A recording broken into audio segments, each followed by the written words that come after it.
Prinsip kedua dari perancangan percobaan menurut Ronald Fisher adalah replikasi.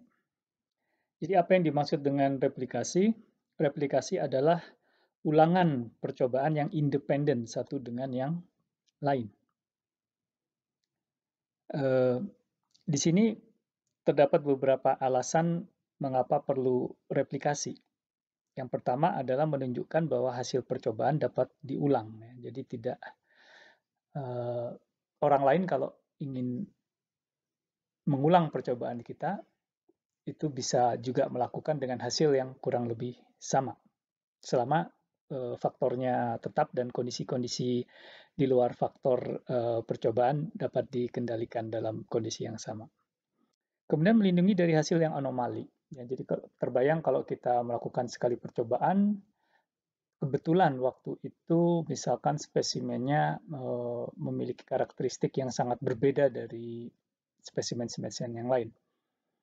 Jadi kita mendapatkan hasil yang anomali ya, atau kalau di kampus misalkan ada seorang mahasiswa yang super jenius sehingga begitu diberi treatment tertentu hasilnya sangat berbeda dengan yang seharusnya akan terjadi kalau yang diberi treatment adalah mahasiswa yang biasa-biasa saja. Jadi kalau kita mengulang beberapa kali, anomali ini akan terdeteksi ya. Kalau satu kali kita tidak bisa mendeteksi. Anomali ini nama lainnya juga outlier. Kemudian dibutuhkan untuk mengestimasi error percobaan. Ya, kan kita butuh essay ya. Nah, kalau sekali percobaan kita nggak bisa mengestimasi error. Error itu adalah variasi pada kondisi yang sama. Variasi respons pada kondisi faktor yang sama. Faktornya sama, kok hasilnya beda. Nah, itu kita asumsikan itu adalah error. Ya. Jadi error, sekali lagi bisa didefinisikan sebagai pengaruh dari seluruh faktor yang mempengaruhi respons, tetapi tidak kita modelkan, tidak kita ukur. Kemudian meningkatkan kepresisian ya. Jadi semakin banyak replikasi, variansi error akan semakin kecil. Kalau masih ingat ya.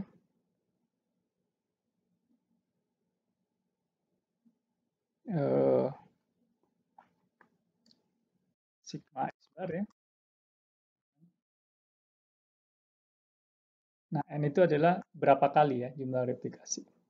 Nah, jadi semakin banyak replikasi maka variansi ya atau standar deviasi di sini variansi oke kuadratnya kan di sini akar n akan semakin kecil. Pertanyaan yang paling umum adalah berapa replikasi, berapa kali kita harus mencoba. Nah, ini sangat tergantung konteks. Yang pertama adalah variansi respons. Jadi kalau dari satu percobaan ke percobaan yang lain, meskipun semua faktornya sama, ya, ternyata responsnya sangat bervariasi. Nah, itu menuntut kita untuk memiliki lebih banyak N, ya. Jadi supaya tadi supaya ininya kecil, kalau ininya besar, ya yang bawahnya harus ditambah lagi kan, supaya tetap kecil. Nah, kemudian yang kedua, perbedaan rata-rata respons yang masih memiliki arti praktikal itu apa? Gitu ya. Jadi beda 1 ons itu di dunia nyata berpengaruh nggak sih? Oh, jangan-jangan bisa diabaikan ya. Kalau kita bicara tentang pengemasan beras dalam karung, mungkin 1 ons tidak signifikan karena 1 kintal itu 1/1000 ya. 1 ons itu adalah 1/1000 atau 0,1%. Tapi kalau kita bicara kemasan makanan ya dalam kaleng ya, susu misalkan 1 ons ya sangat signifikan. Nah jadi semakin kecil perbedaan yang ada itu dianggap berarti replikasinya harus semakin banyak. Kemudian tingkat signifikansi, seberapa kita willing untuk melakukan kesalahan tipe 1, yaitu menyimpulkan ada perbedaan, padahal sebenarnya tidak ada. Atau sebaliknya, seberapa kita willing untuk melakukan kesalahan tipe 2. Sebenarnya ada perbedaan, kita simpulkan tidak ada perbedaan. Ya, ini mempengaruhi ya. Kesalahan tipe 1, probabilitas melakukan kesalahan tipe 1, beta itu probabilitas melakukan kesalahan tipe 2, kalau power itu probabilitas kita tidak melakukan kesalahan tipe. Semakin besar power, makin banyak sampel yang harus atau replikasi yang harus dilakukan. Prinsip ketiga adalah randomisasi. Ya, randomisasi ini untuk menjamin bahwa tidak ada kesalahan sistematis ya, atau bias ya. Jadi pengamatan independen sangat penting dalam menghasilkan estimasi atas variansi error percobaan. Nah, asumsi independensi biasanya kita taken for granted. Padahal belum tentu. Misalkan percobaan di laboratorium. Di awal-awal mungkin mesinnya presisi, tapi semakin sering kita gunakan beberapa peralatan makin aus, kemudian ada baut yang longgar dan lain sebagainya. Jadi semakin ke belakang hasil pengukurannya makin bervariasi atau bahkan makin salah. Nah, itu artinya apa? Satu replikasi dengan replikasi yang lain tidak independen. Semakin ke belakang dia semakin bergeser dari nilai yang seharusnya. Nah, untuk itu maka kita perlu random. Jadi jangan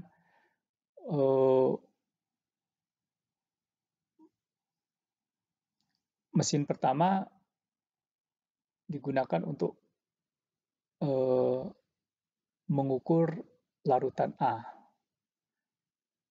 Yang kedua tetap larutan A, ketiga tetap larutan A, keempat tetap larutan A. Nah, jadi kalau ada keausan dari mesin, hasil pengukurannya adalah larutan A cenderung lebih bagus-bagus, tetapi larutan B yang diukur belakangan itu jelek-jelek. Nah, jadi kita bisa salah menyimpulkan bahwa A lebih bagus dari B, padahal B itu jelek karena semakin ke belakang mesinnya semakin aus. Nah, jadi kita harus random. Jadi pertama larutan A, kedua larutan A, ketiga B, ketiga A, keempat B, dan seterusnya. Itu harus dilakukan secara random. Sehingga kalau ada efek dari keausan mesin, efek itu menyebar rata baik untuk A maupun B. Itu yang disebut dengan randomisasi. Nah, di sini ada panduan umum langkah-langkah dalam perancangan percobaan. Ini metodologi penelitian perancangan percobaan. Yang pertama, sama dengan penelitian-penelitian yang lain, kita harus mengenal dan merumuskan masalah dengan baik. Ini ada yang disebut dengan kita harus paham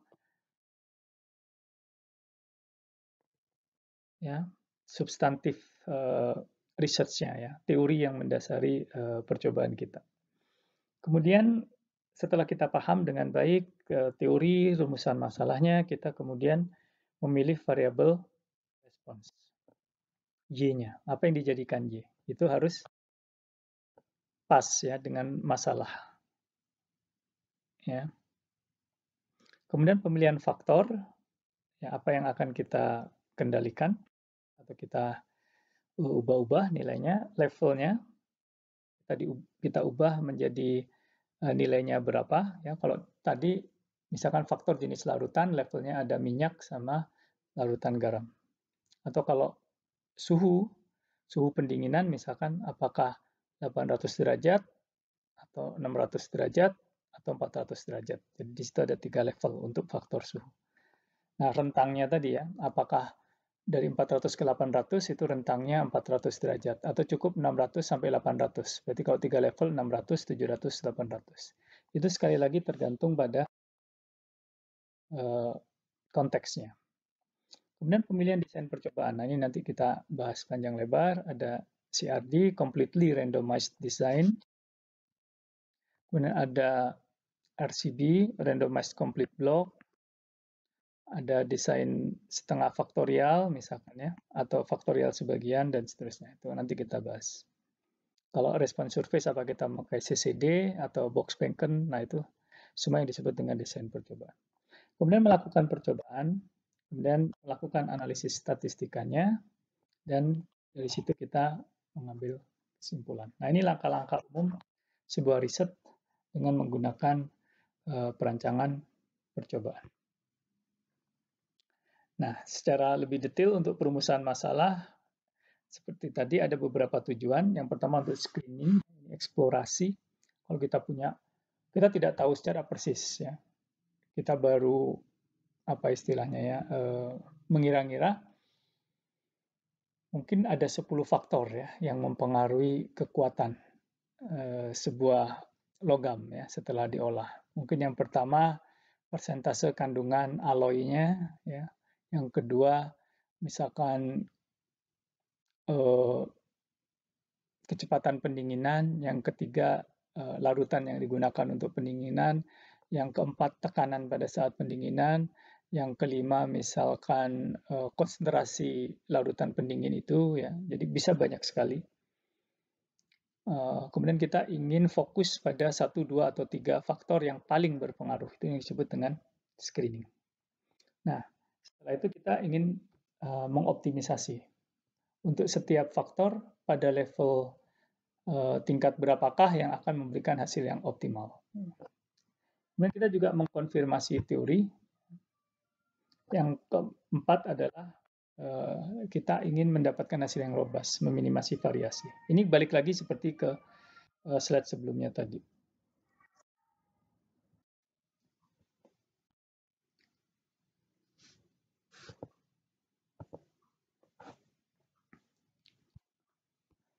Nah, berikutnya adalah pemilihan variable response.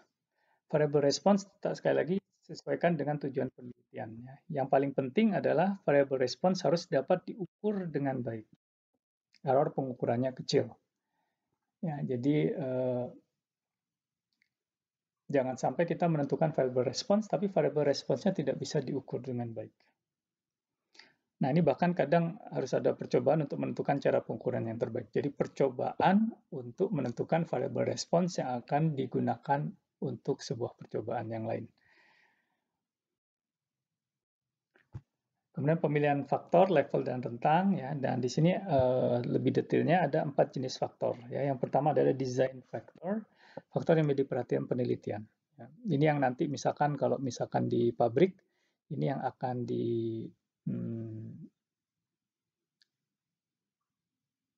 ubah-ubah ya nilainya, parameternya. Kemudian faktor health constant, yaitu faktor yang berpengaruh terhadap respons tetapi tidak menjadi perhatian peneliti. Ya, misalkan kecepatan putaran ya, jadi mesin itu bisa misalkan kecepatan mesin pengaduk ya, kita lebih tertarik kepada berapa persen kandungan zat ya, jadi kita ingin tahu faktor larutan, jadi larutan seperti apa dan persentasenya seperti apa. Ya, larutan itu perlu diaduk ya, jadi pengadukan itu penting tetapi kita tidak tertarik dengan pengadukan itu sendiri. Nah, ini yang disebut dengan health constant. Jadi untuk semua jenis larutan dan konsentrasi larutan nanti kecepatan putaran akan ditetapkan ya dalam suatu nilai tertentu yang disebut dengan health constant. Kemudian allowed to vary factor, yaitu faktor yang memiliki efek kecil dan variasinya bersifat natural. Oke, ini kita tidak kendalikan ya, karena secara natural tidak terlalu berpengaruh, kalaupun berpengaruh variasinya kecil. Contohnya apa? Misalkan suhu di pabrik ya, misalkan. Ya, tapi sekali lagi tergantung pada pabrik apa ya. Kalau semikonduktor ya sangat berpengaruh, tetapi kalau misalkan pabrik otomotif mungkin tidak terlalu berpengaruh. Kemudian nuisance factor, yaitu faktor yang secara natural bervariasi dan memiliki efek yang besar. Nah, ini yang paling susah ini ya. Dia secara natural bervariasi, tetapi juga memiliki efek yang besar terhadap respons. Nah, secara lebih dalam, nuisance factor itu dibedakan menjadi 3, controllable. Nah, kalau controllable, kita bisa menggunakan pendekatan design block. Kalau uncontrollable, kita menggunakan pendekatan covariate. Ya, itu tadi udah kita lihat ya di slide-slide sebelumnya. Kemudian yang ketiga, noise. Nah, noise ini susah ya. Kita tidak bisa mengontrol, tetapi kita tidak bisa mengukur. Kalau kita tidak bisa mengontrol, tapi kita bisa mengukur, itu bisa masuk covariate. Ya. Nah, ini kita harus menggunakan robust design. Ya. Contohnya nanti pakai Taguchi. Cuma kita tidak bahas di kuliah ini. Nah, jadi pemilihan faktor menggunakan bantuan fishbone. Ini contohnya defect, yaitu dipengaruhi oleh controllable factor, itu adalah sumbu X. Ini untuk permesinan ya. Untuk membuat blade. Y-axis, Z-axis, ini kita pakai mesin CNC mungkin. Spindle speed, kecepatan putar, fixture height, ya, tinggi fixture, fit rate-nya, seberapa dalam pahatnya. Uncontrollable itu adalah spindle difference, ambient temperature, properti dari logamnya sendiri. Ya, operator, vendornya, toolnya dari vendor yang mana. Nah, ini kita tidak bisa atur ya, tapi kita bisa blok untuk operator ya. Tool vendor mungkin itu agak susah, tapi bisa juga kita jadikan blok. Nah, yang bisa kita held constant, viscosity, jadi kekentalan cutting fluidnya, dan temperatur dari fluidnya.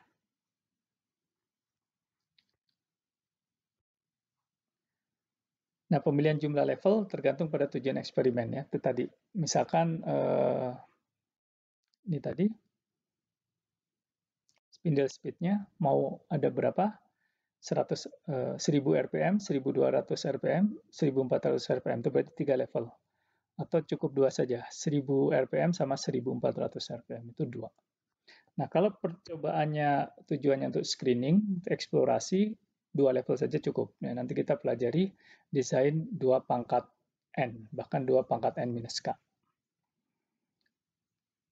Kemudian pemilihan rentangnya terhadap practical constraint-nya dan practical significance. Apakah signifikan beda 1000 derajat dengan 800 derajat, misalkan seperti itu. Nah, ini butuh pengetahuan substantif ya, expert di bidangnya. Orang statistika biasanya tidak paham ini.